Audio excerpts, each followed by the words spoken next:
ಶ್ರೀರಾಮನ ಬಗ್ಗೆ ಗಂಗಾವತಿ ಶಾಸಕ ಇಕ್ಬಾಲ್ ಅನ್ಸಾರಿ ಟೀಕೆಗೆ ಎದುರೇಟು ನೀಡಲಾಗಿದೆ. ಇಕ್ಬಾಲ್ ಅನ್ಸಾರಿ ವಿರುದ್ಧ ವಾಗ್ದಾಳಿಯನ್ನ ನಡೆಸಿದ್ದಾರೆ ಸಂಘ ಪರಿವಾರದ ಕಾರ್ಯಕರ್ತೆ.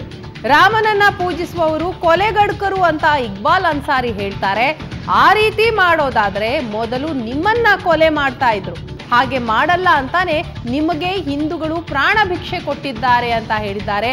ಶಿವಾಜಿ ಅಂತಹ ಮಕ್ಕಳಿಗೆ ಮುಸಲ್ಮಾನ್ ಮಹಿಳೆಯರು ಜನ್ಮ ನೀಡಬೇಕು, ಟಿಪ್ಪುವಿನಂತ ದೇಶದ್ರೋಹಿಗೆ ಅಲ್ಲ ಅಂತ ಕಿಡಿ ಹೊತ್ತಿಸಿದ್ದಾರೆ ಕಾರ್ಯಕರ್ತೆ.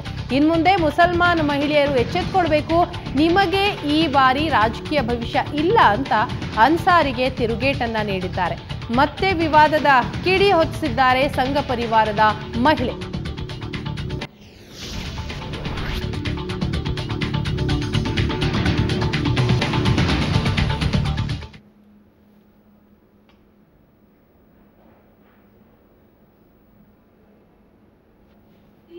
ಅವರಿಗೆ ನೆನಪಿಸುವಂತ ಪ್ರಯತ್ನವನ್ನು ಮಾಡ್ತೇವೆ.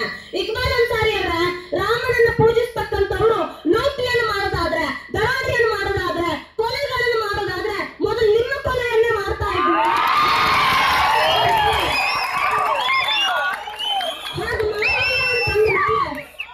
ಹಿಂದೂಗಳು ನಿಮ್ಗೆ ಪ್ರಾಣ ಭಿಕ್ಷೆ ಕೊಟ್ಟಿದ್ದಾರೆ ಅಂತಲೇ ಅಂದುಕೊಂಡಿದ್ದಾರೆ. ಇನ್ನೊಂದು ಸಲ ನಿಮ್ಗೆ ರಾಜಕೀಯ ಭವಿಷ್ಯವನ್ನಂತೂ ಖಂಡಿತ ಗಂಗಾವತಿ ಜನ ಕೊಡೋದಿಲ್ಲ. ಈ ಊರಿನಲ್ಲಿರ್ತಕ್ಕಂಥ ಮುಸಲ್ಮಾನ ಹೆಣ್ಣು ಮಕ್ಕಳನ್ನ ನಾನು ಕೇಳ್ಕೊಳ್ತೇನೆ. ತಾಯಂದ್ರೆ, ಈ ಊರಿನ ಮುಸಲ್ಮಾನ ಹೆಣ್ಣು ಮಕ್ಕಳು ಇನ್ನೊಂದ್ಸಲ ಗಮನವಾಗಿ ಕೇಳ್ಕೊಳ್ಳಿ. ತಾಯಂದ್ರೆ ನಾನು ಕೇಳ್ಕೊಳ್ಳೋದಿಷ್ಟೇ, ಸಾಧ್ಯ ಆದ್ರೆ ನೀವು ಶಿವಾಜಿಯಂತಹ ಮಹಾನ್ ವೀರನನ್ನ ಹೊಡೆಯುವಂತಹ ಪ್ರಯತ್ನವನ್ನು ಮಾಡಿ ನಿಮ್ಮ ಗರ್ಭದಲ್ಲಿ ಶಿವಾಜಿಯಂತಹ ಶೂರ ಹುಟ್ಟಬೇಕೆ ಹೊರತು ಟಿಪ್ಪುವಿನಂತಹ